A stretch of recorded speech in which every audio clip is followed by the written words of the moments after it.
Hello everyone and welcome back. We're here for round number 1, the back 9 for Monster on the Mountain Trade Mill of the Disc Golf Guy along with Coby, Guice. We're here thanks to Sun King, DGA and Discraft, and we've been watching some phenomenal golf, Coby, and we're about to head over to the back 9. Yeah, Calvin and Paul are just really putting on a show right now. Charlie's still holding his own, but with the performance that Calvin and Paul are showing out, it's just hard to keep up with that. And Paul just showing you what he's been doing in the front 9, and Calvin doing the same. They're making this hole look way easier than it actually is. What, you don't think low tunnel shot, power tunnel shots at 360 feet are as easy as they look? To say the least. Yeah, I mean, just again, from seeing so many people shank their tee shots previous years, and to see 2 shots as good as Paul's and Calvin's right there, I mean, you could watch the entire rest of the tournament, and I would be willing to bet that nobody's going to come anywhere close to that. Yeah, it's just so impressive as they're throwing those shots up that right-hand side, and then Paul and Calvin both inside 15 feet for birdie. You can't ask for better shots. So Yeah, very well done. To see a card go 2 down out of 3 players there, they're doing a lot of things right at that point. absolutely. Now here's where we get throw down the mountain right here, thrown off the cliff. Paul looking like he turns his over just a little bit too much. Yeah, so this is a slightly different look. This comes in at 660. This used to be a par 3 at about 550-ish. And now the basket is tucked up and to the right. And if that would have kept turning as it almost hit Seth, that's the position you're looking. So up and to the right, up a tunnel, is ultimately where this basket is. So it does play more like a par 4. Charlie looking like he's putting a good move. Yeah. Yeah, that is a really good move. You're exactly right. And it doesn't quite penetrate all the way up that gap you see right there, but that's what you're going for. And here's McBeth throwing his second shot. It looks like he slips a little. Yeah. Definitely going to put himself in a tough position to get a birdie, but I would say par wouldn't be that bad, but keeping up with Calvin the way he's shooting, that's not going to be best case scenario. I'm not sure that was the intended route there by Calvin. A 10-inch gap. No, I would say that's probably not the one, but he did say that he's had some of the most spectacular shanks during this round. So sometimes when they're so bad, they're good. Mm-hmm. Charlie has a long look there. Had a good bid, just a little high. And Calvin's still able to walk away with a birdie, so wow. He's been lighting it up, shooting really well as we're moving into the back. McBeth's going to take his time. He lines up, and he's just going to have to walk away with a par. I'll say this, anytime a player walks away with a par 4 here, they're not necessarily feeling good about it. This is one of those must-get birdies, and I think eagles are even possible as well. Yeah. Absolutely. So Calvin moving to 9 down, Paul to 7 down, and Charlie sitting 1 under for the round. Again, still respectable. A little bit different look here as they're going to move over to hole number 12. This is about 300 feet or about 250 past where that went. It's just up and to the right. The forehand is really the no-brainer move here. That'd be exciting. Yeah, and that push left side, it just did not hook up for him. McBeth's going to go with a forehand, and he slips a little, but what did I just say? So bad it's good? He was kind of disgusted with that, but he had no idea it was going to ultimately be parked. Yeah, perfect shot. Calvin's going to want that to keep turning. Yeah, he's got some work to do to try and save the par, and here's where Goodpasture's drive lands, so he's pin high. Charlie does really good at those little nose-up approach shots. It's something that he's done for a long time. I think he used to throw a lot of maybe Sonic-type discs, which really dials it in. And so big old red bogey there for Calvin. Wow. You almost aced it. Yeah, he said it hit metal. Did his hit metal? Wow. You gotta pay us all $1 now for those kind of lives. No, I heard metal when his disc was flying in. I think it was from Little fun, and it looks like the rain is yet again gone, and now we might see some sunshine. Yeah, Florida weather. Yeah, Florida weather. It'll hopefully stay there for a while, but again, no telling. So a 2, a 3, and a 4 all on hole number 12.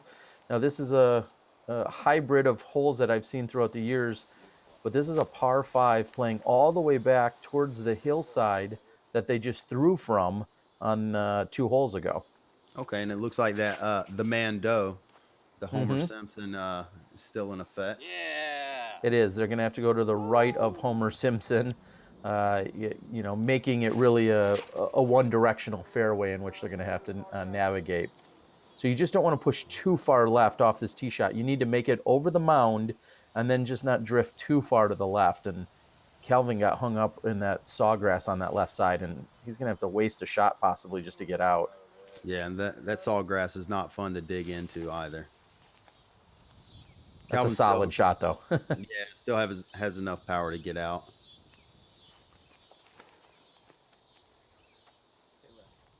And this is great position for Charlie. Throws down what looks to be a great looking roller. Did it hit a ghost or something? Barely catches that. Yeah, that was looking perfect. Oh, decent. Do you guys have a name for when the rollers get hung up in sawgrass? Is there any kind of terminology from Florida? You know, not anything that comes to mind right offhand. Just some bad luck all around right there, because that roller did look perfect. So McBeth with a great forehand. He's up there in 2, looking at a possible eagle, and that's the 3rd shot by Heimburg. So he's looking at a birdie still.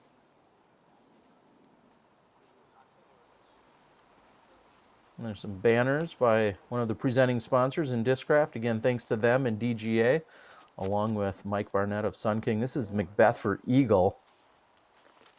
Yeah, mine was Good Nice bid. layup. Yeah. Good catch, basket. It's like another easy birdie. Yeah, I'm not sure if someone would quite call this a soft par 5, but Heimburg sure made it look easy, as is McBeth. Yeah, maybe that tee shot, I could see a lot of people getting hung off right off the tee with the immediate change in elevation. You got to remember, a lot of these people playing are from Florida, don't play outside of Florida too terribly much. So when you actually play with quote unquote mountains in Florida, you know, probably good. That 15 feet of elevation is going to blow some minds. Is that what you're telling me? Absolutely. We're flatlanders down here. Now look at this shot. This might be one of the most beautiful shots in all of Florida. This is a par 5 going kind of parallel back, just where they were playing from a moment ago. And this is a really great shot. Oh, flip quick. It's turning. It's gonna be good. Yeah, turn. Listen to Calvin. Knows what he's talking about right there. Puts it perfect. Good shot, Charlie. Seems like he should be doing some cheerleading there. Cheering on the rest of the card. He likes it. Now, you got to love the power that this guy has. Oh, my Look at goodness. that. That is just smashed. Calvin can probably throw one of the furthest shots on a line of any disc golfer out there. I completely agree. And just when we thought we'd see sunshine, now the rain's come back out. And McBeth is trying to get himself out. And right away, Charlie was ready to go as well. So Charlie's throwing his second shot. So Maybe a this will little be early McBeth's release. third.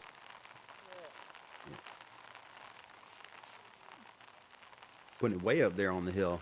This looks like a really good hole. As opposed to previous years, it was just 2 different holes broken up. Exactly. So this is this par 5, 940 feet. The wind. And everyone discussing how the weather and the wind is affecting him or not. And that looks like a little bit of a misfire from Calvin. I know he's doesn't have to put a lot of power on it, but he could have used a few extra feet there. Yeah, maybe he was a little bit timid. I know a lot of times the right side plays OB and a little bit long plays OB. I'm not sure how it's doing this year, But regardless, you don't want to end up on the backside of that hill. Had to throw a destroyer. McBeth saying that he should extend this even further. He wants this hole another 150 feet back on the hillside is his dream position for this. But both him and Charlie are in for birdies. And Heimburg's looking to do the same. And what a battle. I mean, look at McBeth at 10. Heimburg, he's lining that up. He's going to push to 10 under as well. And these guys are just shredding this course right now. Yeah, they're making it look way easier than it actually is. I mean, it's still a really tough course, even with the changes that have been made. They're just filleting it. And Paul doing it Speaking again. of, yeah, filleting, like, that's just ridiculous. I cannot stress how impressive of a throw that really is. To get it that far down there, I mean, it's probably what, maybe definitely north of 430 to the edge to get around. Yeah, and then to have it just kind of finish off at the end like it does. And Heimburg would love to match it, and he just needs a little bit of stability, but that's equally as impressive. Yeah, that's plenty right there. Because when you're short of this gap where you see those guys landing, look at Charlie having to get really creative. I like the idea. The execution's a little tougher, but you have to use a shot just to get around the bend. Both Calvin nor McBeth have to worry about that. And this is a little bit longer pin than what you've seen as he almost takes off Seth's head. This is pin is pushed back at least 75 feet from what you've seen in the past, Coby. Yeah, that's definitely a much tougher hole than it's ever been before. Looks like they're jumping on to where the mini golf course used to be. Wow. So now the rain is again gone, at least for now. And here's Goodpasture's third shot. Just trying to get up and see if he can put himself on the dance floor, but now he's obstructed. Yeah, that's going to be a tough one. Good bid. Draws right a there little for bit of metal. Charlie. Yeah. Yep.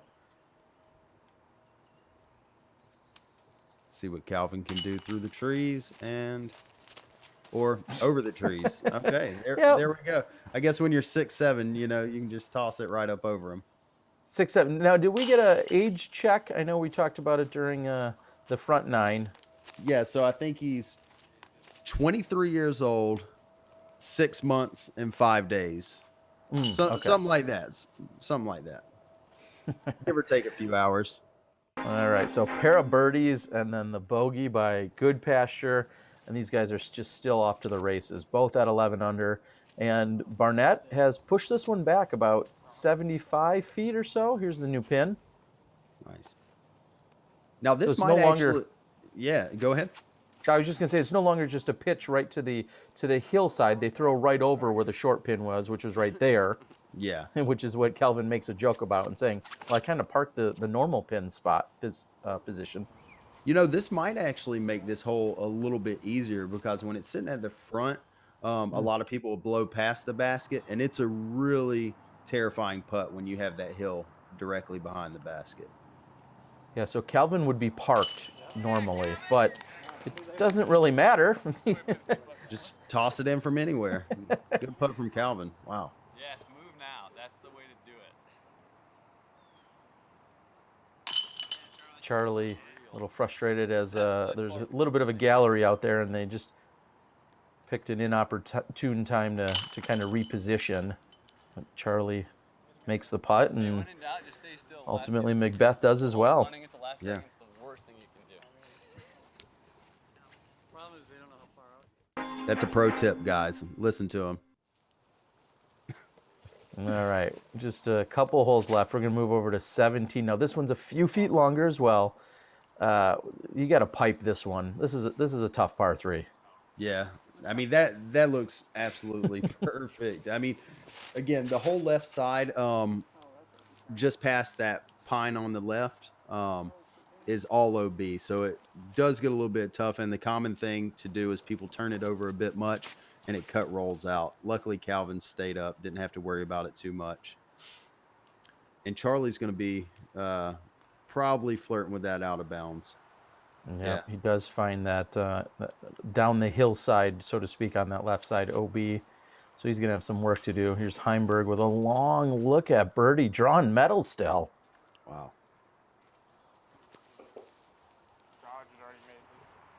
Charlie just tossing up. Probably going to take it easy about for it at Charlie? this point. Calvin with the par, and Paul's just absolutely parked for the birdie. So make Just easy ridiculous. work of that. Yeah. So now we got Calvin sitting at 12 under, McBeth sitting at 13, and Charlie sitting at 3 going into hole 18. Yeah, he's going to actually tap that in. I think that's going to bring him down to 2 after the bogey. And like you said, moving on to this final hole, and this is why you show up. 810 feet down and back up. This is probably one of the most fun throws you could have in disc golf. Yeah, absolutely. Paul really forcing that one down. I'm not sure if he wanted to force it that far left. Maybe the holes changed a little bit since previous years that I've seen it, but that looks more like a perfect shot. Oh, Yeah, never mind. No. So you were exactly right. Actually, for not being out there, you wouldn't know. The line is a little bit closer to the tee. So in any other year, we feel like that would have been a perfect shot. But the OB line was pushed a little bit closer to the tee. So even though it looked perfect to you, it just was a little bit too much. And same with that shot. Wow. Yeah, that OB So- has. Yeah, the OB's definitely expanded. It almost seems to force a much harder approach shot because you're having to push it down so much off the tee. Paul looking like he throws a really good shot, probably just circle's edge, if not inside the circle. So Heimburg's going to try and do a little bit of work. What a gorgeous turnover, and having the right angle to finish is what matters there. And Yeah. Charlie catches himself. He almost went up and ran from the wrong mini, and there's another mini there simply because there was another group that had thrown down to the bottom at the same time. So good catch by Charlie there. Charlie's hopefully that will stay up. Yeah, great shot.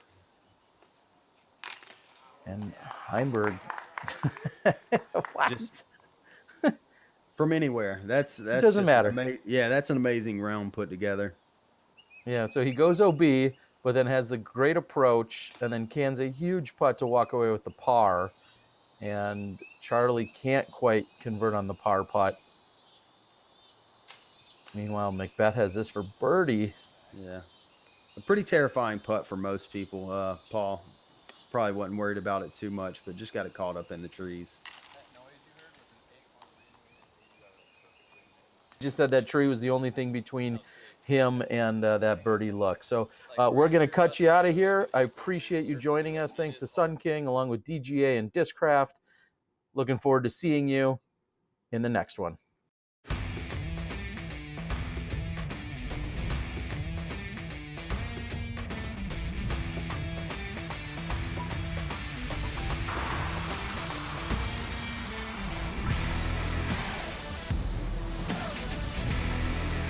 Some swirly vultures.